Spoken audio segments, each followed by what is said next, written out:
You are prosperous indeed if you know how to appreciate every little things in your life. Mga kaibigan, mga minamahal, isang mapagpalang umaga sa ating lahat.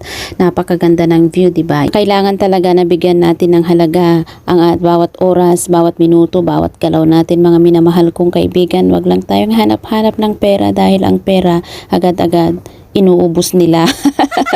Kailangan talaga bigyan natin ang panahon ang ating sarili na mag-adventure.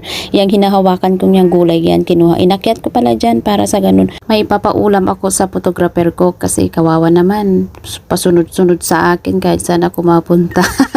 Ayoko yung gulay na yan kasi hindi ako sigurado nga kung gulay yan. Pero yung photographer ko, kahit ano gusto niya. Oh, and that's good. I appreciate that. Kaya kapag akong kasama mo kaibigan, mabubusog ka kasi mga punong yan ipapakyat ko sa'yo. Kainin mo na rin lahat ang bunga niya. Thank you. Please follow for more.